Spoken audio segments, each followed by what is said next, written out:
మహారాష్ట్రలు క్రీస్తు శకము 14-15 శతాబ్దాలలో వచ్చినటువంటి సాంఘిక మత సారస్వత ఉద్యమాలు అనేవి మహారాష్ట్రలను ఉర్రూతలూగించడం అనేది జరిగింది.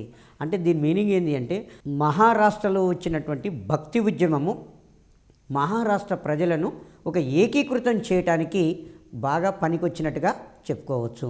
భక్తి ఉద్యమకారులలో తుకారాం, ఏకనాథ్, సమర్థ రామదాసు, వామన పండితులు భక్తి ఉద్యమాన్ని మహారాష్ట్రలో నడిపారు. స్థానిక భాషలలో మరాఠీ భాషలలో గేయాల ద్వారా మరాఠీ ప్రజలందరినీ కూడా ఏకీకృతం చేయడం అనేది జరిగింది. ఇలా మరాఠీ ప్రజలందరినీ కూడా ఏకీకృతం చేసిన తర్వాత శివాజీ మహారాష్ట్ర రాజ్యాన్ని స్థాపించాడు. కాబట్టి శివాజీని ఏమంటామంటే మహారాష్ట్ర జాతి నిర్మాత అని పిలుస్తాం. శివాజీని ఏమంటాము? మహారాష్ట్ర జాతి నిర్మాతగా శివాజీని పేర్కొనడం అనేది జరిగింది. క్రీస్తు శకము 1627 సంవత్సరంలో శివనేర్ కోటలో, శివనేరు దుర్గము అంటాము, శివనేరు కోటలో జీజియాబాయి షాజీ భోంస్లే దంపతులకు జన్మించాడు. శివాజీ 1627 సంవత్సరంలో శివనేరు కోటలో జీజియాబాయి షాజీ భోంస్లే దంపతులకు జన్మించాడు. శివాజీ తల్లి అతని యొక్క నడవడిని తీర్చిదిద్దింది. శివాజీ యొక్క వ్యక్తిత్వాన్ని అతని తల్లి జీజియాబాయి తీర్చిదిద్ది మహారాష్ట్ర రాజ్య స్థాపనకు పూనుకొనటానికి దోహదము చేసింది. శివాజీ యొక్క సంరక్షకుడు దాదాజీ కొండదేవ్. శివాజీ యొక్క సంరక్షకుని పేరు దాదాజీ కొండదేవ్. ఈ దాదాజీ కొండదేవు శివాజీకి యుద్ధ విద్యలను, గుర్రపు స్వారీ మొదలైన విద్యలను నేర్పాడు. దాదాజీ కొండదేవ్ శివాజీకి యుద్ధ విద్యలను, గుర్రపు స్వారీని మొదలైన రాజ్యానికి సంబంధించిన విద్యలను నేర్పడం అనేది జరిగింది. తుకారాం, సమర్థ రామదాసులు, ఈ సమర్థ రామదాసు యొక్క బోధనలు శివాజీని బాగా ప్రభావితం చేశాయి. తుకారాం, సమర్థ రామదాసులు బోధించినటువంటి బోధనలు శివాజీని బాగా ప్రభావితం చేయడం అనేది జరిగింది. శివాజీ యొక్క తండ్రి షాజీ భోంస్లే అహ్మద్ నగర్ సుల్తాను కొలువులో ఉండగా పూనా జాగీర్ అనేది ఇతనికి లభించింది. ఎందుకంటే మహారాష్ట్రలకు కావలసినటువంటి ఉద్యోగాలు అటు అహ్మద్ నగర్ సుల్తాన్ కొలువులో, ఇటు బీజాపూర్ సుల్తాన్ కొలువులో లభించేవి.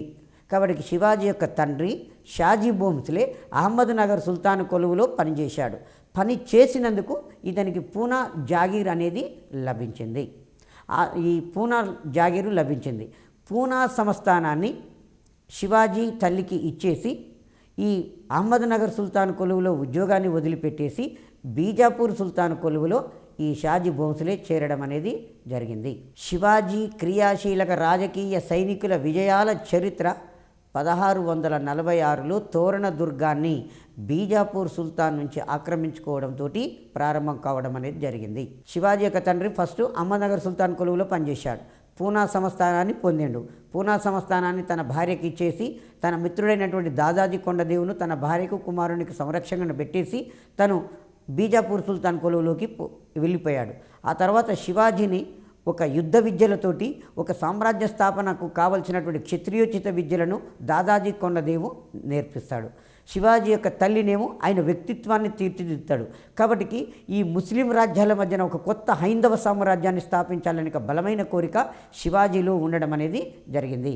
కాబట్టి శివాజీ క్రియాశీలక రాజకీయ సైనిక విజయాల యొక్క చరిత్ర అనేది ఈయన తోరణ దుర్గాన్ని బీజాపూర్ సుల్తాన్ నుంచి ఆక్రమిస్తాడు. ఏ సంవత్సరంలో? 1646 సంవత్సరంలో ఆక్రమిస్తాడు. దీనితోటి ఇతని యొక్క రాజకీయ చరిత్ర ప్రారంభం కావడం అనేది జరుగుతుంటుంది. ఎగ్జామ్లో అడిగే క్వశ్చన్ విధానం ఏంటంటే, శివాజీ ఏ సంవత్సరంలో తోరణ దుర్గాన్ని జయించాడు? క్రీస్తు శకము 1646 సంవత్సరంలో తోరణ దుర్గాన్ని ఆక్రమించాడు. శివాజీ మొట్టమొదటిసారిగా ఏ రాజ్యం మీద దాడి చేశాడు?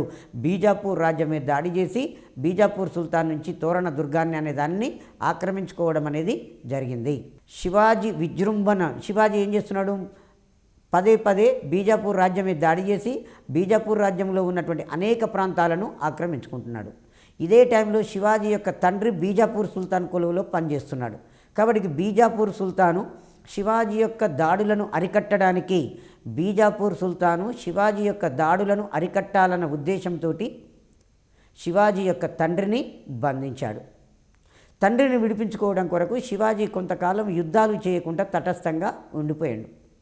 తండ్రిని విడిపించుకోవడానికి యుద్ధాలు చేయకుండా తటస్థంగా ఉండి తండ్రిని విడిపించుకున్నాడు. విడిపించుకున్న తర్వాత మళ్ళీ యథావిధిగా బీజాపూర్ సుల్తాన్ రాజ్యం మీద శివాజీ దాడులు చేయడం అనేది ప్రారంభించాడు. ఈ శివాజీ పదే పదే దాడులు చేసి ఇబ్బంది కలిగించడం వలన బీజాపూర్ సుల్తాను శివాజీని బంధించడానికి అఫ్జల్ ఖాన్ అను తన సేనాధిపతిని బీజాపూర్ సుల్తాను శివాజీని బంధించడానికి అఫ్జల్ ఖాన్ అను తన సేనాధిపతిని పంపడం అనేది జరిగింది. అఫ్జల్ ఖాను శివాజీని బంధించడానికి మహారాష్ట్రకు వస్తాడు.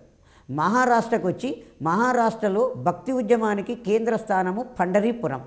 మహారాష్ట్రలో భక్తి ఉద్యమానికి కేంద్ర స్థానము పండరీపురం. పండరీపురంలో ఉన్నటువంటి విఠలస్వామి యొక్క ఆలయాన్ని ధ్వంసం చేస్తాడు.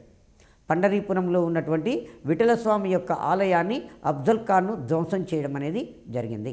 ఈ శివాజీ అఫ్జల్ ఖాన్కు ఎంతకు కూడా చిక్కట్లేడు. కాబట్టి ఏం చేశాడు, అఫ్జల్ ఖాన్ శివాజీని ఎలాగైనా చేసి బంధించాలన్న ఉపాయంతో శివాజీ ఆ యుద్ధం చేయడానికి ముందుకు రావట్లేడు. కాబట్టి ఎలాగైనా చేసి శివాజీని బంధించాలని చెప్పేసి ఏం చేశాడంటే అఫ్జల్ ఖాను శివాజీకి ఒక ప్రతిపాదన చేశాడు. యుద్ధం వద్దు, సంధి చేసుకుందామని కబురు పెట్టాడు. నిర్ణీతమైన ప్రాంతంలో ఇరు సైనికులకు కూడా దూరంగా ఒక గుడారాన్ని ఏర్పాటు చేసి ఆ గుడారంలో సంధి చేసుకునేటట్లుగా అఫ్జల్ ఖాను ఏర్పాటు చేశాడు. ఎందుకంటే మాయోపాయం చేత శివాజీని చంపాలి, లేకపోతే ప్రాణాలతోటన్నా బందీగా పట్టుకుపోవాలనేది అఫ్జల్ ఖాన్ యొక్క ఉద్దేశం. ఈ సంధి ప్రయత్నంలో భాగంగా ఈ శివాజీ రక్షణ కవచం తొడుక్కొని పులిగోర్లతోటి ఈ అఫ్జల్ ఖాన్ను ఆ సైనిక గుడారంలో కలుసుకున్నప్పుడు అఫ్జల్ ఖాన్ను చంపివేయడం అనేది జరిగింది. ఈ విధంగా బీజాపూర్ సుల్తాన్ పంపగా వచ్చినటువంటి అఫ్జల్ ఖాన్ను శివాజీ పులిగోర్లతోటి చంపివేయడం అనేది జరిగింది. శివాజీతో బీజాపూర్ సుల్తాను సంధి చేసుకోవడం అనేది జరిగింది. దీని తదంతరము శివాజీ తన యొక్క దండయాత్రలను మొఘల్ సామ్రాజ్యం మీదకి దృష్టి పెట్టాడు. తన యొక్క దండయాత్రలను మొఘల్ సామ్రాజ్యం మీదకి దృష్టికి సారించడం అనేది జరిగింది. శివాజీ 1664 సంవత్సరంలో సూరత్ రేవును దోచుకున్నాడు. శివాజీ 1664 సంవత్సరంలో సూరత్ రేవును దోచుకోవడం అనేది జరిగింది. సూరత్ రేవును దోచుకున్నాడు. ఈ మొఘల్ కోటల మీద దాడులు చేసి అనేకమైనటువంటి మొఘల్ సామ్రాజ్యంలో ఉన్నటువంటి కోటలను శివాజీ దోచుకుంటున్నాడు. చివరికి ఔరంగజేబు శివాజీని బంధించడానికి బెంగాల్ గవర్నర్గా ఉన్నటువంటి తన మేనమామ షయిస్తా ఖాన్ను పంపేశాడు. షయిస్తా ఖాను శివాజీని బంధించడానికి మహారాష్ట్రకు వస్తాడు. కానీ ఈ శివాజీ ఏం చేస్తాడు అంటే శివాజీ షయిస్తా ఖాన్ను ఓడించడం అనేది జరిగింది. ఓడించి తరిమివేయడం అనేది జరిగింది. ఆ తర్వాత శివాజీని ఓడించడానికి ఔరంగజేబు రాజా జైసింగ్ అనేవాడిని పంపిస్తాడు. షయిస్తా ఖాన్ను పంపిస్తే ఓడించి తరిమివేశాడు. తర్వాత రాజా జైసింగ్ అనేవాడిని శివాజీని ఓడించడానికి ఔరంగజేబు పంపుతాడు. రాజా జైసింగ్ శివాజీతోటి యుద్ధం చేయకుండా సామాన్య ప్రజలకు ఇబ్బంది కలిగించడం అనేది జరిగింది. పైగా పంట పొలాలను నాశనం చేయడం జరిగింది. కాబట్టి విధిలేని పరిస్థితులలో శివాజీ రాజా జైసింగ్ తోటి 1665 సంవత్సరంలో పురందర్ సంధి చేసుకోవడం అనేది జరిగింది. ఇక్కడ మనకి ఎగ్జామ్లో అడిగే క్వశ్చన్ ఏంటంటే పురందర్ సంధి ఏ సంవత్సరంలో జరిగింది? క్రీస్తు శకము 1665 సంవత్సరంలో జరిగింది. పురందర్ సంధి ఎవరెవరి మధ్య జరిగింది? శివాజీ వర్సెస్ రాజా జైసింగ్ల మధ్యన పురందర్ సంధి జరిగింది. ఈ సంధి ప్రకారము శివాజీ తను ఆక్రమించుకున్నట్టు తన రాజ్యంలో ఉన్నటువంటి 23 కోటలను మొఘలులకు అప్పగించేటట్లుగా శివాజీ యొక్క కుమారుడు శంభూజీని 5000 మన్సబ్దారుగా మొఘలాయులు గుర్తించేటట్టుగా ఒప్పందం జరిగింది. శివాజీ రాజా జైసింగ్ తోటి 1665 సంవత్సరంలో పురందర్ సంధి చేసుకున్నాడు. ఈ పురందర్ సంధి ప్రకారంగా శివాజీ తన రాజ్యంలో ఉన్నటువంటి 23 కోటలను మొఘలాయులకు ఇచ్చేటట్టుగా, ఆ తర్వాత శివాజీ యొక్క కుమారుడు శంభూజీని 5,000 మనసబుదారుగా మొఘల్ సైన్యంలో గుర్తించేటట్టుగా ఒక ఒప్పందం అనేది జరిగింది. ఈ ఒప్పందంలో భాగంగానే శివాజీ ఆగ్రా కోటను దర్శించేటట్లుగా జరిగింది. శివాజీ ఆగ్రా కోటను దర్శించేటట్లుగా ఒక ఒప్పందం కూడా కుదిరింది. క్రీస్తు శకము 1666 సంవత్సరంలో శివాజీ ఆగ్రా కోటకు వెళ్ళాడు. 1666 సంవత్సరంలో శివాజీ ఆగ్రా కోటకు వెళ్తే ఔరంగజేబు శివాజీని బంధించాడు. ఔరంగజేబు శివాజీని బంధించడం అనేది జరిగింది. ఈ విధంగా ఆగ్రా కోటకు ఎంతమంది మిత్రులు వద్దని వారిస్తున్నప్పటికీ కూడా శివాజీ ఆగ్రా కోటకు వెళ్ళాడు. ఎందుకు వెళ్ళాడంటే, నేను ఒక రాజును, హిందూ రాజును, ఔరంగజేబు ఒక రాజు, ఆయన ముస్లిం రాజు. ఈ రెండు దర్బార్ల యొక్క వైభవం అనేది ఎలా ఉంటుందో తెలుసుకోవాలి అన్న ఉద్దేశంతో తను ఆగ్రా కోటకు వెళ్తాడు. ఆగ్రా కోటకు వెళ్తే శివాజీని ఒక రాజుకి ఇచ్చినటువంటి గౌరవం ఇవ్వకుండా ఒక మామూలు సైనికుడు చక్రవర్తిని కలుసుకోవటానికి వస్తే నిల్చోబెట్టే ప్రాంతం గుండా ఈయనను రాజదర్బార్లో ప్రవేశపెట్టారు.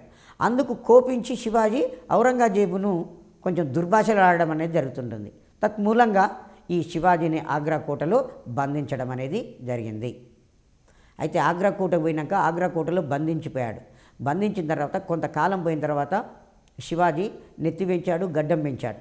శివాజీ భవానీ అమ్మవారిని పూజించేవారు. భవానీ అమ్మవారు అనే దేవతను శివాజీ భవానీ అమ్మవారు అను దేవతను పూజించేవాడు. కొంతకాలం ఆగ్రా కోటలో బందీగా ఉన్నప్పుడు ఈ దేవతకు పూజ చేస్తానికని చెప్పి కొన్ని 2 పండ్ల బుట్టల నిండా పండ్లు తెప్పించుకొని కొద్ది కాలం అయిన తర్వాత పండ్ల బుట్టలలో దాక్కొని బయటపడతాడు.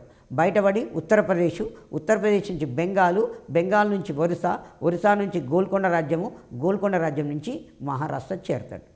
చేరిన తర్వాత శివాజీ 1674 సంవత్సరము జూన్ 16న బెనారస్కు చెందిన వేద పండితుడు గార్గభట్ట ఆధ్వర్యములో వేద మంత్రోత్సవాల మధ్యన రాయగఢ్లో ఛత్రపతి అనే బిరుదుతోటి పట్టాభిషేకము జరుపుకున్నాడు. ఇందులో ఎగ్జామ్లో అడిగే క్వశ్చన్, శివాజీ ఏ సంవత్సరంలో పట్టాభిషేకం జరుపుకున్నాడు? 1674 జూన్ 16వ తారీఖు నాడు 1674 జూన్ 16వ తారీఖు నాడు శివాజీ పట్టాభిషేకము జరుపుకున్నాడు. ఆ తర్వాత శివాజీ ఎక్కడ పట్టాభిషేకం జరుపుకున్నాడు? రాయగఢ్ అనే ప్లేసులో పట్టాభిషేకము జరుపుకున్నాడు. శివాజీ ఏ బిరుదుతో పట్టాభిషేకం జరుపుకున్నాడు? ఛత్రపతి అనే బిరుదుతోటి. లేదు, శివాజీకి ఏమని బిరుదు ఉన్నది? ఛత్రపతి అను బిరుదు ఉన్నది. ఛత్రపతి అనే బిరుదుతోటి రాయగఢ్లో 1674లో జూన్ 16వ తారీఖు నాడు శివాజీ పట్టాభిషేకము జరుపుకున్నాడు. శివాజీ తన రాజ్యానికి స్వరాజ్యము అని పేరు పెట్టాడు. శివాజీ తన రాజ్యానికి స్వరాజ్యము అని పేరు పెట్టినాడు. గోల్కొండపై దండెత్తి సుల్తాన్ కుతుబ్ షాతో సంధి చేసుకున్నాడు. గోల్కొండ రాజ్యంపై దండెత్తిండు. సుల్తాన్ కుతుబ్ షా అంటే ఆ రోజు గోల్కొండ రాజ్యాన్ని పరిపాలిస్తున్నటువంటి చివరి గోల్కొండ చక్రవర్తి అబుల్ హసన్ తానీషా. మనం ఏమంటామంటే తానీషా అంటాం. గోల్కొండ చక్రవర్తి తానీషాతో శివాజీ సంధి చేసుకోవడం అనేది జరిగింది. ఒక మంత్రి మండలి 8 మంది మంత్రులతోటి మంత్రి పరిషత్ అనే దానిని ఏర్పాటు చేసుకున్నాడు. 8 మంది మంత్రులతోటి మంత్రి పరిషత్ అనే దాన్ని ఏర్పాటు చేసుకున్నాడు. శివాజీ యొక్క మంత్రి మండలిని ఏమంటామంటే అష్టప్రధానులు అంటాం. శివాజీ యొక్క మంత్రి మండలిని అష్టప్రధానులు అని చెప్పడం అనేది జరిగింది. మనకు గుప్తుల కాలంలో 2వ చంద్రగుప్త విక్రమాదిత్యుని ఆస్థానంలో నవరత్నములు అనే 9 మంది కవులు ఉన్నారు అంటున్నాం. తర్వాత శ్రీకృష్ణదేవరాయల ఆస్థానంలో అష్టదిగ్గజాలు అనే కవులు ఉన్నారు అంటున్నాం. ఇక్కడ కవులే కానీ ఈయనది మాత్రము మంత్రి మండలి. అష్టప్రధానులు అను 8 మంది మంత్రులు శివాజీ యొక్క మంత్రి మండలిలో ఉన్నారు. మనకు ఎగ్జాంపుల్ ఏమంటారంటే శివాజీ యొక్క మంత్రి మండలిని ఏమంటారు? అష్టప్రధానులు అంటారు. ఏమంటారు? అష్టప్రధానులు అని చెప్పుకోవడం అనేది జరిగింది. 1680లో శివాజీ మరణించారు. శివాజీ యొక్క ప్రధానమంత్రిని ఏమంటామంటే పీష్వా. శివాజీ యొక్క ప్రధానమంత్రిని ఏమంటాము? పీష్వా అని చెప్పడం అనేది జరిగింది. తర్వాత తుకారాం రామదాసులు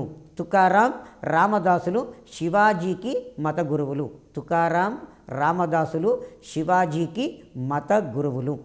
శివాజీ తన రాజ్యాన్ని రాష్ట్రాలుగా, రాష్ట్రాలను ప్రాంతాలుగా, ప్రాంతాలను పరగణాలుగా, పరగణాలను తరఫులుగా విభజించాడు. శివాజీ యొక్క తన రాజ్యాన్ని ఏం చేశాడంటే రాష్ట్రాలుగా విభజించాడు. రాష్ట్రాలను తిరిగి ప్రాంతాలుగా, ప్రాంతాలను తిరిగి పరగణాలుగా, పరగణాలను తిరిగి తరఫులుగా విభజించాడు. తర్వాత శివాజీ నౌకాదళాన్ని ఏర్పాటు చేశాడు. శివాజీ నౌకాదళాన్ని ఏర్పాటు చేశాడు.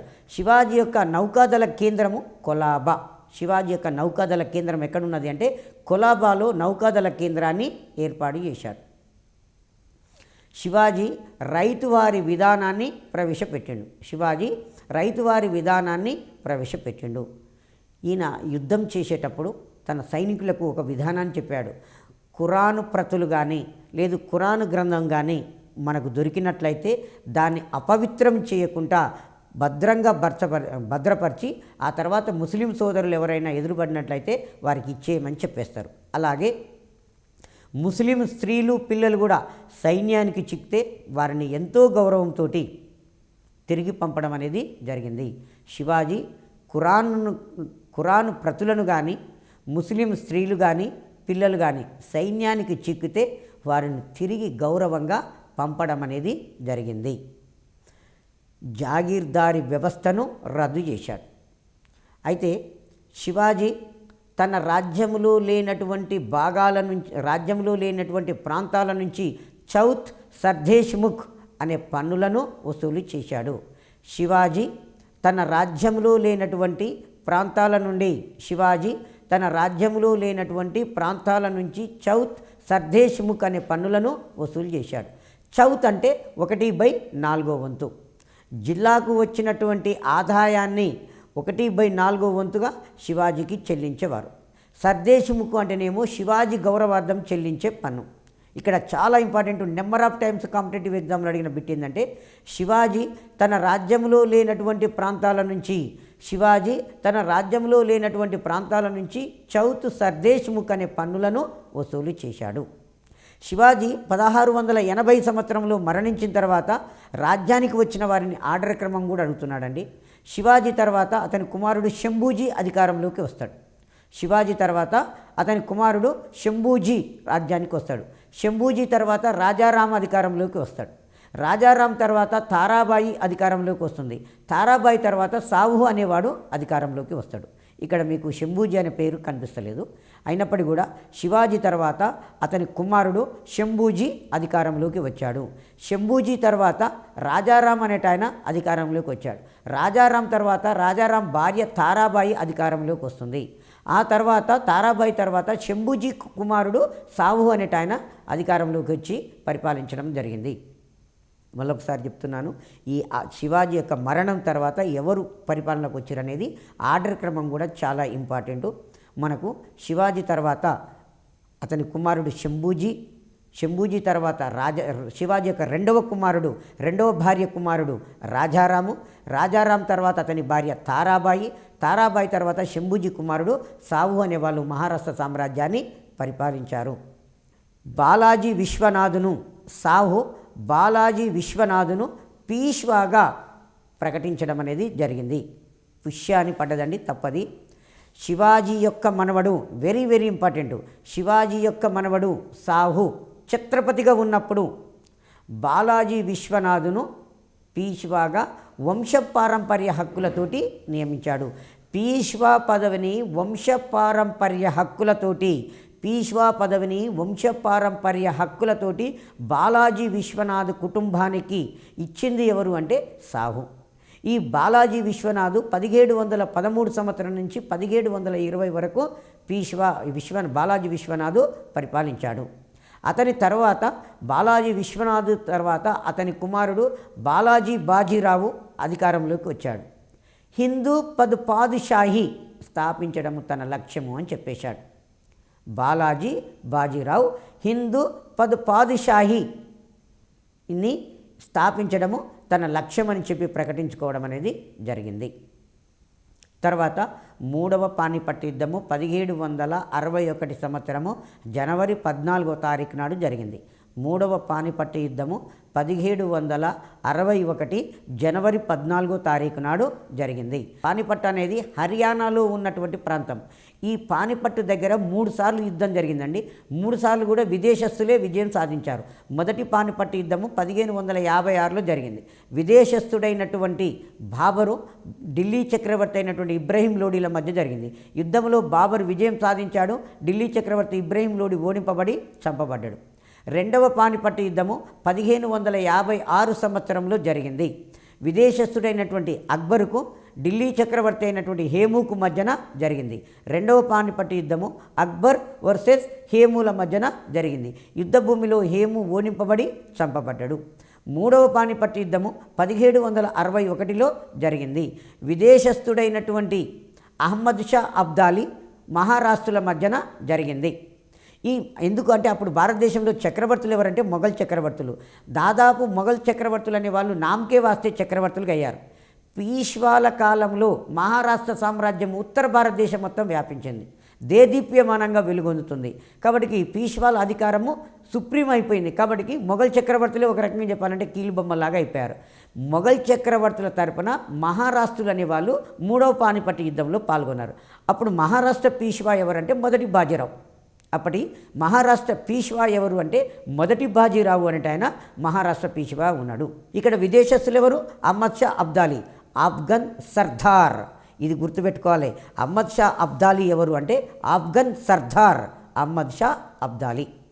ఆ తర్వాత మన మహారాష్ట్రులు యుద్ధం జరిగింది. యుద్ధము ఉదయం 9 గంటలకు ప్రారంభమై సాయంత్రం 4 గంటలకు ముగిసింది. యుద్ధంలో పాల్గొన్న మహారాష్ట్ర సైనికులందరూ కూడా మరణించారు. మహారాష్ట్రుల యుద్ధ నీతి ఏంటంటే గెరిల్లా యుద్ధము. మహారాష్ట్రలో యుద్ధం ఏంటంటే గెరిల్లా యుద్ధం. గెరిల్లా యుద్ధం ఏంటంటే శత్రువుకు కనిపించకుండా మెరుపు వేగంతో దాడి చేసి శత్రు నిర్మూలన చేసి మెరుపు వేగంతో మాయం కావడం. ఇది గెరిల్లా యుద్ధం. ఎందుకంటే మహారాష్ట్ర ప్రాంతము పశ్చిమ కనుమలతోటి శత్రు దుర్భేద్యంగా ఉండి మహారాష్ట్రులు శారీరకంగా బలవంతులు కావడానికి ఈ పశ్చిమ కనుమలు అనేవి బాగా ఉపయోగపడ్డాయి. పైగా అహ్మద్నగర్ సుల్తాన్ కొలువులో వీళ్ళు గెరిల్లా యుద్ధ పద్ధతిలో శిక్షణ పొందారు. కాబట్టి మహారాష్ట్రులు కొత్త సామ్రాజ్యం స్థాపించిన మహారాష్ట్రులు గొప్ప యుద్ధ వీరులని పేరుగాంచిన కారణం ఏంటంటే గెరిల్లా యుద్ధం. ఈ మూడవ పానిపట్టు యుద్ధంలో మహారాష్ట్రులు గెరిల్లా యుద్ధం చేయకుండా ప్రత్యక్షంగా మైదానంలో యుద్ధ భూమిలో పాల్గొన్నారు. యుద్ధం ఉదయం 9 గంటలకు ప్రారంభమై సాయంత్రం 4 గంటలకు ముగిసింది. యుద్ధంలో పాల్గొన్న ప్రతి మహారాష్ట్ర సైనికుడు వీర మరణం పొందడం అనేది జరిగింది. సో ఈ విధంగా మహారాష్ట్ర సామ్రాజ్యం అస్తమించడానికి ఇది ఒక మార్గంగా చెప్పుకోవడం అనేది జరిగింది. మహారాష్ట్ర సామ్రాజ్యమే కాదు మొఘల్ సామ్రాజ్యం కూడా పతనం కావడానికి మూడవ పానిపట్టు యుద్ధమే ప్రధాన కారణంగా చెప్పేస్తాం. ఇప్పుడు చెప్పుకోవాలంటే మొదటి పానిపట్టు యుద్ధం ద్వారా భారతదేశంలో మొఘల్ సామ్రాజ్య స్థాపన జరిగింది. రెండవ పానిపట్టు యుద్ధం ద్వారా మొఘల్ అధికార సుస్థిరత జరిగింది. మూడవ పానిపట్టు యుద్ధం ద్వారా మొఘల్ అధికార పతనమైంది. ఇంకా చెప్పుకోవాలంటే మూడవ పానిపట్టు యుద్ధం ద్వారా మహారాష్ట్ర పతనానికి నాంది పలికింది. ఈ 3 మరాఠా యుద్ధాల ద్వారా 1818 సంవత్సరంలో ఈస్ట్ ఇండియా కంపెనీ వారు పీష్వా పదవిని రద్దు చేశారు. పీష్వా పదవిని రద్దు చేసి మరాఠా సామ్రాజ్యాన్ని వాళ్ళ రాజ్యంలో భాగంగా చేసుకోవడం అనేది జరిగింది. ఇది మనకు మహారాష్ట్రలు. అయితే మనము మహారాష్ట్రలను టోటల్గా తీసుకున్నప్పుడు ఇందులో ఫస్ట్ ప్రధానంగా మనము శివాజీ గురించి తీసుకోవాలి. శివాజీ ఏ సంవత్సరంలో జన్మించాడు? 1627 సంవత్సరంలో శివనేరు దుర్గంలో జన్మించాడు. ఎక్కడ పట్టాభిషేకం చేసుకున్నాడు? రాయగఢ్లో 1674 జూన్ 16వ తారీఖు నాడు. ఏ బిరుదుతో పట్టాభిషేకం చేసుకున్నాడు? ఛత్రపతి అనే బిరుదుతోటి. శివాజీ తన రాజ్యానికి పెట్టుకున్న పేరేందంటే స్వరాజ్యము. శివాజీ యొక్క వ్యక్తిత్వాన్ని ఎవరు తీర్చిదిద్దారంటే శివాజీ యొక్క తల్లి జీజేబాయి తీర్చిదిద్దింది. శివాజీ యొక్క సంరక్షకుడు దాదాజీ కొండదేవ్. శివాజీకి క్షత్రియోచిత విద్యలను నేర్పింది ఎవరు అంటే దాదాజీ కొండదేవ్. శివాజీ మంత్రిమండలిని ఏమంటాము అంటే అష్టప్రధానులు అంటాం. శివాజీ ఏ సంవత్సరంలో మరణించాడంటే 1680 సంవత్సరంలో మరణించాడు. శివాజీ తర్వాత అధికారంలోకి వచ్చింది ఎవరంటే శంభూజీ. ఆ తర్వాత శివాజీ యొక్క రెండో భార్య కుమారుడు రాజారాం తర్వాత అతని భార్య తారాబాయి తర్వాత శంభూజీ యొక్క కుమారుడు సాహు అనేవాళ్ళు అధికారంలోకి వచ్చారు. సాహు పీష్వాగా ఉన్నప్పుడు సాహు ఛత్రపతిగా ఉన్నప్పుడు పీష్వా పదవిని బాలాజీ విశ్వనాథ్ కుటుంబానికి వంశపారంపర్య హక్కులతోటి ఇవ్వడం అనేది జరిగింది. సిక్కు మత స్థాపకుడు గురునానక్. సిక్కు మత స్థాపకుడు గురునానక్. గురునానక్ క్రీస్తు శకము 1469 సంవత్సరంలో పంజాబులోని తల్వండి అనేక గ్రామంలో జన్మించాడు. గురునానక్ శిష్యులే తర్వాత కాలంలో సిక్కు జాతిగా ఆవిర్భవించారు. గురునానక్ యొక్క శిష్యులు తర్వాత కాలంలో సిక్కు జాతిగా ఆవిర్భవించడం అనేది జరిగింది. సిక్కు అనగా శిష్య అని అర్థం. ఇది కూడా కాంపిటేటివ్ ఎగ్జామ్లో అడిగాడండి. సిక్కు అంటే మీనింగ్ ఏంది? శిష్య అని అర్థము. సిక్కులను ఖల్సా పేరుతో గురు గోవింద్ సింగ్ ఐక్యం చేశాడు. సిక్కుల 10వ గురువు గురు గోవింద్ సింగ్. గురు గోవింద్ సింగ్ ఖల్సా పంతా అనే పేరుతోటి సిక్కులను ఒక సైనిక వీరులుగా తీర్చిదిద్దడం అనేది జరిగింది. ఎందుకు సిక్కులను సైనిక వీరులుగా గురు గోవింద్ సింగ్ తీర్చిదిద్దాడంటే, గురు గోవింద్ సింగ్ యొక్క తండ్రి తేజ్ బహదూర్ను ఔరంగజేబు చంపేస్తాడు. దాంతో ఈయన సిక్కులను ఒక సైనిక వీరులుగా తీర్చిదిద్దడం అనేది జరిగింది. సిక్కు మత స్థాపకుడు గురు గోవింద్ సింగ్. సిక్కు రాజ్య స్థాపకుడు రంజిత్ సింగ్. సిక్కు రాజ్య స్థాపకుడు రంజిత్ సింగ్ అనేవాడు. మతం వేరు, రాజ్యం వేరు. సిక్కు మత స్థాపకుడు గురునానక్. సిక్కు రాజ్య స్థాపకుడు రంజిత్ సింగ్. రంజిత్ సింగ్ 1780 నవంబర్లో పంజాబ్లోని గుజ్రాన్ వాలాలో జన్మించాడు. రంజిత్ సింగ్ క్రీస్తు శకము 1780 సంవత్సరంలో నవంబర్లో పంజాబులోని గుజ్రాన్ వాలాలో జన్మించాడు. సిక్కు జాతి రాజ్య స్థాపకుడిగా రంజిత్ సింగ్ను పేర్కొంటారు. సిక్కు జాతి రాజ్య స్థాపకుడు రంజిత్ సింగ్. రంజిత్ సింగ్కు పంజాబ్ కేసరి అనే బిరుదు కలదు.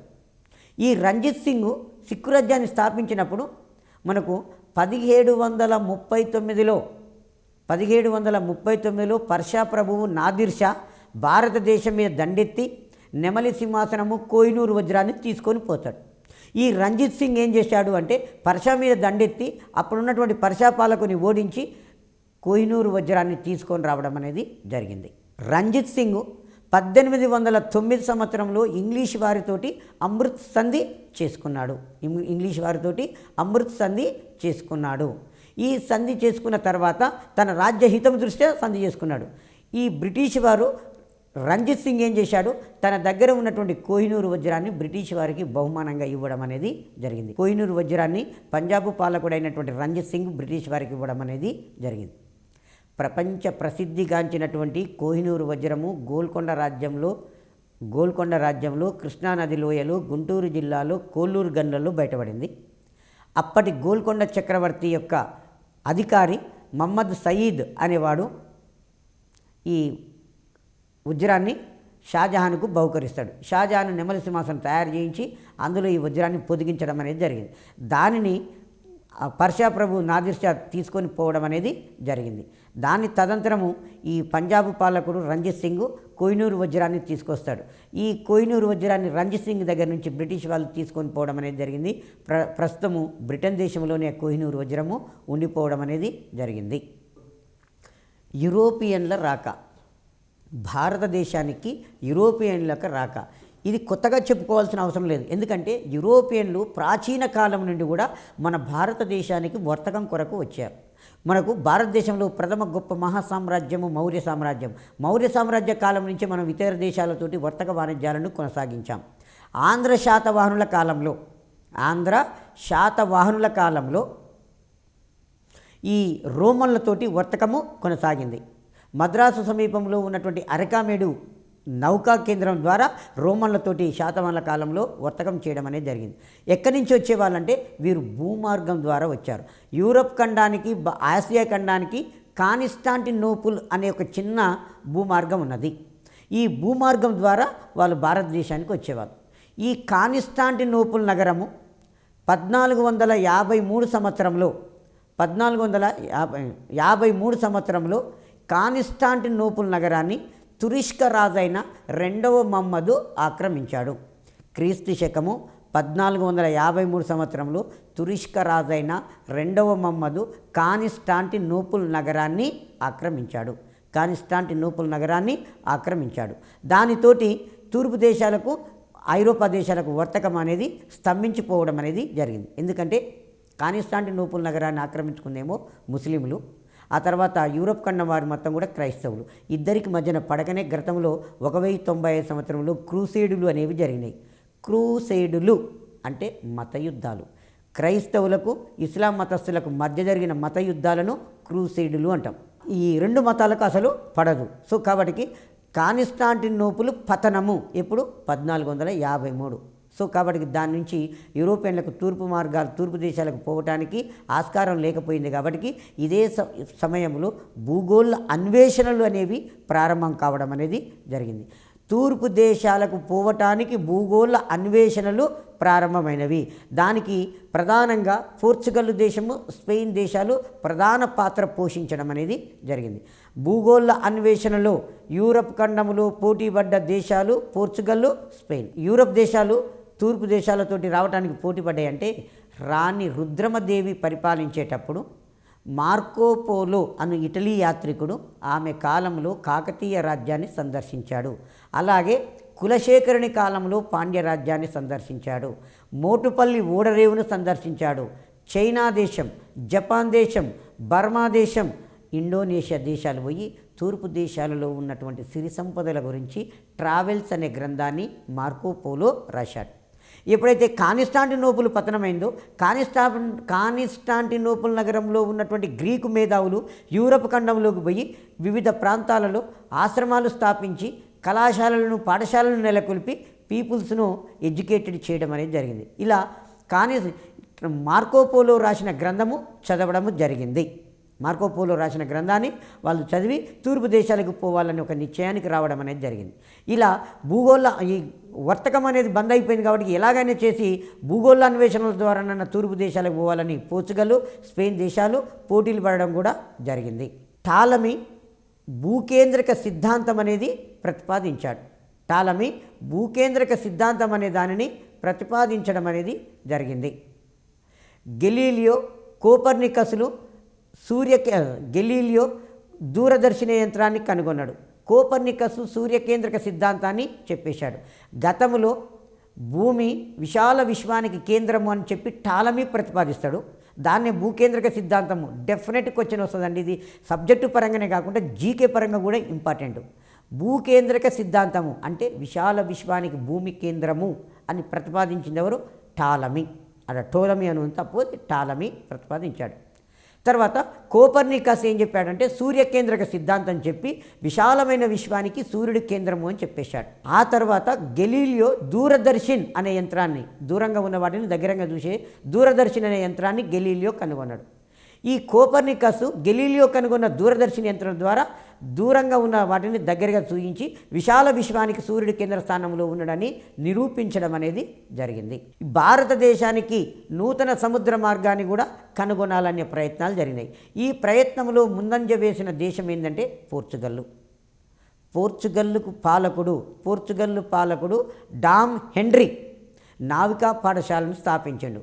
ఇటలీ దేశము నుంచి నావికా పాఠశాలను స్థాపించి ఇటలీ దేశం నుంచి సాహసవంతులైనటువంటి నావికులను పిలిపించి నౌకాయానంలో వారికి తర్ఫీదునిచ్చాడు. ఇచ్చి నావిగేటర్ అనే బిరుదు పొందిండు. ఇది చాలా ఇంపార్టెంట్. నావిగేటరు అనే బిరుదు పొందింది ఎవరంటే పోర్చుగల్ రాజు హెన్రీ నావిగేటరు అనే బిరుదు పొందాడు. ఈ హెన్రీ అట్లాంటిక్ మహాసముద్రంలో ఆఫ్రికా పశ్చిమ తీరం గుండా ప్రయాణించి అట్లాంటిక్ మహాసముద్రంలో ఆఫ్రికా పశ్చిమ తీరం గుండా ప్రయాణం చేసి ఆజోవ్స్, కేప్ వర్డే దీవులను కనుగొన్నాడు. అట్లాంటిక్ మహాసముద్రంలో ఉంటాయి ఇవి. ఆజోవ్స్, కేప్ వర్డే దీవులను ఈయన కనుగొనడం అనేది జరిగింది. ఆ తర్వాత తను ఏ సముద్ర మార్గం ద్వారా ఎలా పోయిండో ఒక మ్యాప్ రూపంగా తయారు చేయించడం అనేది జరిగింది. ఆ తర్వాత 1487 సంవత్సరంలో కొన్ని పుస్తకాలలో 1488 అని కూడా ఉంటుందండి ఇది డేటు. 1487 సంవత్సరంలో బార్తోలో మ్యూడియాజ్ ఈ హెన్రీ గీచినటువంటి మ్యాప్ గుండా ఆఫ్రికా పశ్చిమ తీరం గుండా ప్రయాణం చేసుకుంటూ అట్లాంటిక్ మహాసముద్రంలో ప్రయాణం చేసి ఆఫ్రికా ఖండం యొక్క చివరి ప్రాంతానికి పోయాడు. పోయి అక్కడ తుఫానులు ఎక్కువగా ఉంటే దానికి తుఫానుల ఆగ్రము అని పేరు పెట్టాడు. బార్తొలోమ్యూడియాజు అట్లాంటిక్ మహాసముద్రంలో ఆఫ్రికా పశ్చిమ తీరం గుండా ప్రయాణం చేస్తూ ఆఫ్రికా ఖండం యొక్క చిట్ట చివరి ప్రాంతానికి చేరుకొని దానికి తుఫానుల ఆగ్రము అని పేరు పెట్టాడు. ఈ తుఫానుల ఆగ్రానికే పోర్చుగల్ రాజు గుడుహోప్ ఆగ్రము అని పేరు పెట్టడం అనేది జరిగింది. ఆ తర్వాత పోర్చుగల్ నావికుడు వాస్కోడగామా గుజరాత్కు చెందినటువంటి అబ్దుల్ మాజిద్ అనే నావికుని సహాయంతో, కొన్ని పుస్తకాలలో వర్తకుడు అని కూడా ఉంటుంది, ఆయన వర్తకుడే అబ్దుల్ మాజిద్ అనేవాడు. గుజరాత్కు చెందిన అబ్దుల్ మాజిద్ అనే నావికుని యొక్క సహాయంతో వాస్కోడగామా ఈ గుడుహోపాగ్రాన్ని చుట్టి మొజాంబిక్ మడగాస్కర్ల మధ్య గుండా ప్రయాణం చేసి 1498 మే 17న భారతదేశం యొక్క పశ్చిమ తీరంలోని కాలికట్ అనే ప్రాంతానికి చేరుకున్నాడు. ఇలా భారతదేశానికి సముద్ర మార్గాన్ని కనిపెట్టింది వాస్కోడి గామా. భారతదేశానికి సముద్ర మార్గాన్ని కనిపెట్టింది ఎవరు? Vasco da Gama. ఏ సంవత్సరంలో? 1498 సంవత్సరంలో. భారతదేశానికి వర్తకం కొరకు వచ్చిన మొట్టమొదటి ఐరోపా దేశం ఏది అంటే పోర్చుగల్. మొట్టమొదటి ఐరోపా దేశం ఏది? పోర్చుగల్ అంటున్నాం. ఆ తర్వాత మనకు అలెగ్జాండ్రియా విశ్వవిద్యాలయ పండితులు భూమి గుండ్రంగా ఉంది అని చెప్పేశారు. కాబట్టి ఇటలీ దేశానికి చెందినటువంటి క్రిస్టఫర్ కొలంబసు స్పెయిన్ దేశపు రాణి రాజుల యొక్క సహకారంతో, స్పెయిన్ దేశపు రాజు పేరు ఫెర్డినాండు, రాణి పేరు ఇసబెల్లా, వారి యొక్క సహకారంతో అట్లాంటిక్ మహాసముద్రంలో పశ్చిమ వైపు ప్రయాణం చేస్తే నేను భారతదేశానికి చైనా దేశానికి పోతాని అట్లాంటిక్ మహాసముద్రంలో ప్రయాణం చేసి ఉత్తర అమెరికా దక్షిణ అమెరికా ఖండాలకు మధ్యలో ఉన్నటువంటి ఇండీస్ దీవులకు చేరుకున్నాడు. చేరుకొని ఆయన ఏమనుకున్నాడంటే ఇదే భారతదేశం అని ఇండీస్ అని పేరు పెట్టడం అనేది జరిగింది. ఇండీస్ అని పేరు పెట్టి వెళ్ళిపోయాడు. ఆ తర్వాత ఇది ఏ సంవత్సరంలో జరిగిందంటే 1492 సంవత్సరంలో జరిగింది. ఆ తర్వాత ఇటలీ దేశానికి చెందిన అమెరిగో వెస్పూచి అనే నావికుడు, ఇటలీ దేశానికి చెందిన అమెరిగో వెస్పూచి అనే అతను కొలంబస్ కనుగొన్నది ఖండం గురించి పూర్తిగా తెలుసుకొని, కొలంబస్ కనుగొన్నది భారతదేశం కాదు, ప్రపంచానికి తెలియనటువంటి ఒక కొత్త ఖండము అని చెప్పేసి దానికి ఆ ఖండం గురించి పూర్తిగా విజ్ఞానాన్ని తెలుసుకొని యూరప్ దేశస్తులకు అందించాడు.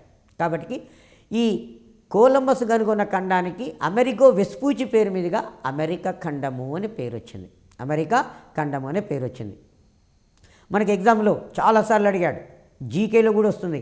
అమెరికా ఖండాన్ని ఎవరు కనుగొన్నారు? కొలంబస్ కనుగొన్నాడు. ఎవరి పేరు మీదుగా అమెరికా అనే పేరు వచ్చింది? అమెరిగో వెస్పూచి అనే పేరు మీదుగా అమెరికా ఖండం అనే పేరు వచ్చింది. తర్వాత వాస్కోడగామా భారతదేశానికి వస్తే కాలికట్టు పాలకుడు జామోరిన్ వాస్కోడగామాకు తన రాజ్యంలో వర్తకం చేసుకోవటానికి అనుమతినివ్వడం అనేది జరిగింది. ఈ అనుమతినిస్తూ తన రాజ్యంలో పండినటువంటి సుగంధ ద్రవ్యాలను అతనికి గిఫ్ట్గా ఇవ్వడం అనేది జరిగింది. కొన్ని సుగంధ ద్రవ్యాలను గిఫ్ట్గా ఇచ్చాడు. లవంగాలు, యాలకులు, జాకాయ ఇలాంటివి సుగంధ ద్రవ్యాలు. ఈ సుగంధ ద్రవ్యాలను వాస్కోడగామా తన దేశంలో తీసుకొని పోయి అమ్ముకుంటే వాస్కోడగామాకు పోర్చుగల్ దేశం నుంచి భారతదేశానికి రావడానికి, భారతదేశం నుంచి పోర్చుగల్ దేశానికి వెళ్ళటానికి ఎంత ఖర్చు అయితే అయ్యిందో ఆ ఖర్చు మొత్తం పోగా 60 రెట్లు ఆయనకు లాభం రావడం అనేది జరిగింది. ఇలా వాస్కోడగామాకు మన భారతదేశానికి వచ్చినందుకు లాభం జరిగింది. ఆ తర్వాత క్రీస్తు శకము 1503 సంవత్సరంలో వాస్కోడగామా భారతదేశానికి రెండవసారి వచ్చాడు. 1503 సంవత్సరంలో వాస్కోడగామా భారతదేశానికి రెండవసారి కూడా వచ్చాడు. కేరళ రాష్ట్రంలో ఉన్నటువంటి కొచ్చిన్ కన్ననూరులలో పోర్చుగీసు వారు స్థావరాలను ఏర్పాటు చేసుకోవడం అనేది జరిగింది. కొచ్చిన్ కన్ననూర్లలో పోర్చుగీసు వారు స్థావరాలను స్థాపించుకోవడం అనేది జరిగింది. తర్వాత క్రీస్తు శకము 1505 సంవత్సరంలో భారతదేశంలో పోర్చుగీసు వారు తమ రాజ్య ప్రతినిధిగా ఫ్రాన్సిస్ డి ఆల్మడాను నియమించారు. ఇలా భారత భూభాగాల మీద పోర్చుగీసు వారు నియమించిన మొట్టమొదటి వ్యక్తి ఫ్రాన్సిస్ డి ఆల్మడా. ఇది కూడా ఎగ్జామ్లో అడిగే క్వశ్చన్ ఏంటండి. భారతదేశ భూభాగాల మీద మొట్టమొదటిసారిగా పోర్చుగీసు వారు నియమించినటువంటి ప్రతినిధి ఎవరంటే ఫ్రాన్సిస్ డి ఆల్మడా. ఎవరు? ఫ్రాన్సిస్ డి ఆల్మడా అనేట ఆయన మొట్టమొదటి వ్యక్తిగా చెప్పుకోవచ్చు. ఈ ఫ్రాన్సిస్ డి ఆల్మడా 1509 సంవత్సరంలో అరబ్బులను, ఈజిప్షియన్లను డయ్యూ వద్ద జరిగిన యుద్ధంలో ఓడించాడు. ఫ్రాన్సిస్ డి ఆల్మడా 1509 సంవత్సరంలో అరబ్బులను, ఈజిప్షియన్లను డయ్యూ వద్ద జరిగిన యుద్ధంలో ఓడించాడు. ఫ్రాన్సిస్ డి ఆల్మడా నీటి విధానము అనుసరించాడు. దీన్ని బ్లూ వాటర్ పాలసీ అంటాం. ఇది చాలాసార్లు కాంపిటేటివ్ ఎగ్జామ్లు అడుగుతున్నాడు. నీటి విధానం లేదు బ్లూ వాటర్ పాలసీని అనుసరించింది ఎవరు? Francis de Almeida. నీటి విధానం ఏంటంటే పోర్చుగల్ దేశము సముద్రం అనేది నీలి కలర్లో ఉంటుంది కదండి.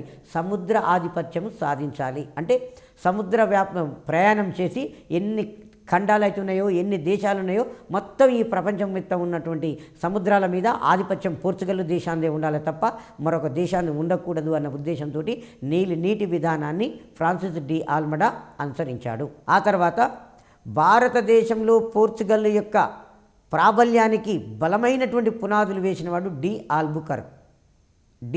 ఆల్బుకర్క్ అనేట ఆయన భారతదేశంలో పోర్చుగీస్ వారి యొక్క రాజకీయ ప్రాబల్యానికి పటిష్టమైనటువంటి పునాదులు వేసిన వ్యక్తి ఎవరంటే ఫ్రాన్సిస్ డి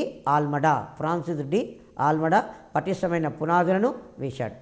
ఆ తర్వాత క్రీస్తు శకము 1510 సంవత్సరంలో పోర్చుగీసు వారు క్రీస్తు శకము 1510 సంవత్సరంలో శ్రీకృష్ణదేవరాయల యొక్క సహకారంతో బీజాపూర్ సుల్తానును ఓడించి గోవా రేవు పట్టణాన్ని స్వాధీనం చేసుకున్నారు. చాలా ఇంపార్టెంటు. 1510 సంవత్సరంలో పోర్చుగీసు వారు విజయనగర చక్రవర్తి అయినటువంటి శ్రీకృష్ణదేవరాయలతోటి సంధి చేసుకున్నారు. ఆ సంధి ప్రకారంగా అతని యొక్క సహకారంతో బీజాపూర్ సుల్తానును ఓడించి గోవా రేవు పట్టణాన్ని స్వాధీనం చేసుకున్నారు. గోవా రేవు పట్టణాన్ని స్వాధీనం చేసుకోవడం అనేది జరిగింది.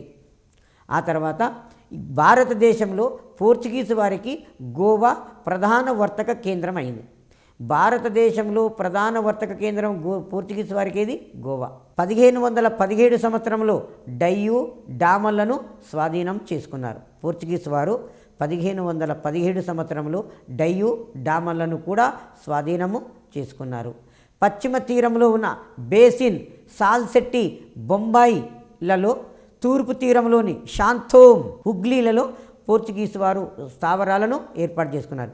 పశ్చిమ తీరంలోని బేసిన్, సాల్సెట్టి, బొంబాయిలలో, తూర్పు తీరంలో ఉన్నటువంటి శాంతోమ్, హుగ్లీలలో పోర్చుగీసు వారు స్థావరాలను ఏర్పాటు చేసుకున్నారు. తర్వాత ఇవన్నీ కోల్పోయి చివరికి వీరికి గోవా, డయ్యూ డామన్ మాత్రమే పోర్చుగీసు వారికి మిగిలిపోయినవి. గోవాను భారత ప్రభుత్వము 1961 సంవత్సరంలో సైనిక చర్య ద్వారా విలీనం చేసుకుంది. భారతదేశానికి వర్తకం కొరకు వచ్చినటువంటి మొట్టమొదటి ఐరోపా దేశము పోర్చుగల్. చాలా ఇంపార్టెంట్. భారతదేశానికి వర్తకం కొరకు వచ్చిన మొట్టమొదటి ఐరోపా దేశము పోర్చుగల్. 1498 మే నెలలో వచ్చారు. భారతదేశం నుంచి చిట్ట చివరిగా వెళ్ళిపోయినటువంటి ఐరోపా దేశము పోర్చుగల్. భారతదేశం నుంచి చిట్ట చివరిగా వెళ్ళిపోయినటువంటి ఐరోపా దేశం ఏది? పోర్చుగల్. 1961 సంవత్సరంలో వాళ్ళు మన దేశం నుంచి వెళ్ళిపోయారు. గోవా ప్రధాన కేంద్రం. వీళ్ళు ఎంతకు వెళ్ళకపోయేసరికల్లా వీరు భారత ప్రభుత్వము 1961 సంవత్సరంలో సైనిక చర్య, దానికి పెట్టిన పేరు ఆపరేషన్ విజయ్ అనే సైనిక చర్యను తీసుకొని భారతదేశం నుంచి పోర్చుగీసు వారిని తరిమివేయడం అనేది జరిగింది. ఈ విధంగా 1961లో గోవా ప్రాంతము భారతదేశంలో విలీనం కావడం అనేది జరిగింది. ఇలా భారతదేశానికి వర్తకం కొరకు మొదట వచ్చి చివరగా వెళ్ళిన వాళ్ళు ఎవరు? పోర్చుగీసు వాళ్ళగానే చెప్తాము. ఆ తర్వాత క్రీస్తు శకము 1602 సంవత్సరంలో Dutch United east India company స్థాపించారు. డచ్చి అన్న నెదర్లాండ్ అన్న హాలెండ్ అన్న ఒకటే. డచ్చి, హాలెండ్, నెదర్లాండ్ ఒకటే దేశానికి ఉన్నటువంటి పేర్లు. 1602 సంవత్సరంలో డచ్చి యునైటెడ్ ఈస్ట్ ఇండియా కంపెనీ అనేది స్థాపించబడింది. ఆ తర్వాత భారతదేశంలో మొట్టమొదటి వర్తక స్థావరము 1605 సంవత్సరము మచిలీపట్నంలో స్థాపించబడింది. భారతదేశంలో మొదటి వర్తక స్థావరము 1605 సంవత్సరంలో మచిలీపట్నంలో స్థాపించారు. మచిలీపట్నం అంటే మన ఆంధ్రదేశంలో భాగంగా ఉన్నది. ఆ తర్వాత వీరు 1610 సంవత్సరంలో పులికాటులో ఒక కోటను నిర్మించుకున్నారు. డచ్చి వాళ్ళు 1605లో మచిలీపట్నంలో వర్తక కేంద్రాన్ని, 1610లో పులికాటులో ఒక కోటను కూడా నిర్మించుకున్నారు. 1616 సంవత్సరంలో సూరత్లోను, 1641లో భీమునిపట్నంలోను, 1653లో బెంగాల్లోని చిన్సూరాన్లోను, 1658లో కాశిం బజార్, ఆ తర్వాత పాట్నాలలో వర్తక స్థావరాలను ఈ డచ్చి వారు స్థాపించుకోవడం అనేది జరిగింది. పులికాట్ అనేది డచ్చి వారికి భారతదేశంలో ప్రధాన వర్తక కేంద్రం. డచ్చి వారు 1690 సంవత్సరంలో తమ ప్రధాన కేంద్రాన్ని నాగపట్టణానికి, మద్రాసు సమీపంలో ఉన్నటువంటి నాగపట్టణానికి మార్చుకోవడం అనేది జరిగింది. పులికాట్, సూరత్, చిన్సురాన్, పాట్నా, నాగపట్నం అనేది వీరికి వర్తక స్థావరాలు. ఈ డచ్చి వాళ్ళు ఇండోనేషియా మీద తుది నియంత్రణ సాధించారు. ఏం చేశారు, ఇండోనేషియాలో స్థిరపడిన బ్రిటిష్ వారిని డచ్చి వాళ్ళు అక్కడ ఓడించి తరిమివేశారు. ఆ తర్వాత ఎంతసేపు డచ్చి వారు భారతదేశం యొక్క తూర్పు తీర ప్రాంతంలోనే స్థిరపడ్డారు. ఒక సూరత్ తప్ప మిగతా మొత్తం కూడా తూర్పు తీర ప్రాంతంలోనే ఉన్నాయి. కాబట్టి భారతదేశం యొక్క తూర్పు తీర ప్రాంతంలో బ్రిటిష్ వారికి డచ్చి వారికి మధ్యన ఘర్షణలు జరిగి డచ్చి వారు భారతదేశంలో తమ స్థావరాలను బ్రిటిష్ వారికి కోల్పోయి భారతదేశాన్ని వదిలిపెట్టిపోయి ఇండోనేషియాలో స్థిరపడిపోవడం అనేది జరిగింది. ఎగ్జామ్లో ఏం క్వశ్చన్ అడుగుతాడంటే, ఇండోనేషియా మీద తుది నియంత్రణ సాధించిన ఐరోపా దేశము డచ్చి దేశం. ఇండోనేషియా మీద తుది నియంత్రణ సాధించిన ఐరోపా దేశం ఏది? డచ్చి దేశం అనేది తుది నియంత్రణ సాధించింది. తర్వాత మరొక దేశము డెన్మార్క్ దేశస్తులను డేనిష్ అని పిలుస్తారండి. డేన్లు అని అంటారు. ఈ క్రింది ఏ దేశ ప్రజలను డేనిష్ అని పిలుస్తారు? డెన్మార్క్ దేశ ప్రజలను డేనిష్లు అని పిలవడం అనేది జరుగుతుంది. ఆ తర్వాత తంజావూరు సమీపంలోని ట్రాంక్వీబారు, బెంగాలులోని శ్రీరాంపూరులలో వీరు వర్తక స్థావరాలను ఏర్పాటు చేసుకున్నారు. డెన్మార్క్ వాళ్ళు తంజావూరులోని ట్రాంక్వీబారు, బెంగాల్లోని శ్రీరాంపూరాలో స్థావరాలను ఏర్పాటు చేసుకున్నారు. డేన్ల యొక్క డెన్మార్కుల యొక్క ప్రధాన స్థావరం ఏంటంటే శ్రీరాంపూర్. డెన్మార్కుల తర్వాత వచ్చిన వాళ్ళు మరొక దేశం ఏంటంటే బ్రిటిష్ వారు. వారిని ఆంగ్లేయులు అంటాం. బ్రిటిష్ వారన్నా, ఆంగ్లేయులు అన్నా, యూకే యునైటెడ్ కింగ్డమ్ అన్నా, ఇంగ్లాండ్ అన్నా, గ్రేట్ బ్రిటన్ అన్నా ఒకటే. ఆంగ్లేయులు బ్రిటిష్ ఈస్ట్ ఇండియా కంపెనీ 200 మంది వర్తకులతో 1600 సంవత్సరము డిసెంబర్ 31న స్థాపించబడింది. బ్రిటిష్ ఈస్ట్ ఇండియా కంపెనీ 1600 సంవత్సరము డిసెంబర్ 31వ సంవత్సరమున స్థాపించబడింది. ఎంతమంది వర్తకులు కలిసి స్థాపించారంటే 200 మంది వర్తకులు స్థాపించారు. అంటే తూర్పు దేశాలతోటి వర్తకం చేసుకోవటానికి ఈ సంస్థను స్థాపించారు. ఆనాటి బ్రిటన్ రాణి మొదటి ఎలిజబెత్ యొక్క అనుమతితోటి ఈ సంస్థ స్థాపించబడింది. చాలాసార్లు కాంపిటేటివ్ ఎగ్జామ్లు అడిగారు. బ్రిటిష్ ఈస్ట్ ఇండియా కంపెనీ ఏ సంవత్సరంలో స్థాపించబడింది? 1600 సంవత్సరము డిసెంబర్ 31న స్థాపించింది. బ్రిటిష్ ఈస్ట్ ఇండియా కంపెనీ స్థాపించినప్పుడు ఎవరు అనుమతితో స్థాపించబడింది? ఇంగ్లాండ్ రాణి మొదటి ఎలిజబెత్ యొక్క అనుమతితోటి ఈ సంస్థ స్థాపించబడింది. తర్వాత ఇంగ్లాండ్ రాజు మొదటి జేమ్స్ కాలంలో 1608 సంవత్సరంలో కెప్టెన్ హకిన్స్ మొదటి జేమ్స్ యొక్క రాయబారిగా మొఘల్ చక్రవర్తి జహంగీర్ ఆస్థానానికి వచ్చి భారతదేశంలో వర్తకం స్థాపించుకోవటానికి అనుమతి పొందాడు. కానీ మొఘలాయి దర్బారులో పోర్చుగీస్ వారి యొక్క పలుకుబడి బాగా ఉండింది. ఆ పోర్చుగీస్ వారి యొక్క జోక్యం వలన ఇతని రాయబారం అనేది విఫలం అయింది. మొదటి జేమ్స్ పంపగా వచ్చినటువంటి కెప్టెన్ విలియం హకిన్స్ మొఘల్ చక్రవర్తి జహాంగీర్ను 1608లో కలుసుకొని భారతదేశంలో వర్తకం చేసుకోవడానికి అనుమతిని కోరుతాడు. అతను మొఘల్ చక్రవర్తి అనుమతినిస్తాడు. కానీ ఇతను లౌక్యంగా వ్యవహరించకపోవడం వలన పోర్చుగీస్ వారి జోక్యం వలన ఈ ప్రయత్నము ఫెయిల్యూర్ అయింది. ఆ తర్వాత 1615 సంవత్సరంలో సర్ థామస్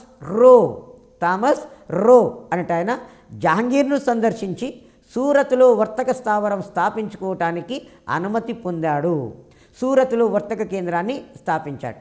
భారతదేశంలో బ్రిటిష్ వారికి వర్తకం చేసుకోవటానికి అనుమతినిచ్చిన భారత చక్రవర్తి మొఘలు చక్రవర్తి జహంగీర్. ఏ సంవత్సరంలో 1615లో సర్ థామస్ రో జహాంగీర్ను సందర్శించి సూరత్లో వర్తక స్థావరం స్థాపించుకోవడానికి అనుమతి పొందాడు. ఇలా భారతదేశంలో వర్తక కేంద్రాన్ని స్థాపించారు సూరత్లో. 1611 సంవత్సరంలో మచిలీపట్నంలో మొదటి ఫ్యాక్టరీని కూడా వీళ్ళు నిర్మించుకున్నారు. 1611 సంవత్సరంలో గ్లోబన్ ఆంగ్ల నౌక కెప్టెన్ హిప్సన్ నాయకత్వంలో మచిలీపట్నం ఓడరేవుకు వచ్చింది. అప్పుడు ఈ ఆంధ్రదేశాన్ని గోల్కొండ చక్రవర్తి సుల్తాన్ మహమ్మద్ కులీ కుతుబ్ షా పరిపాలిస్తున్నాడు.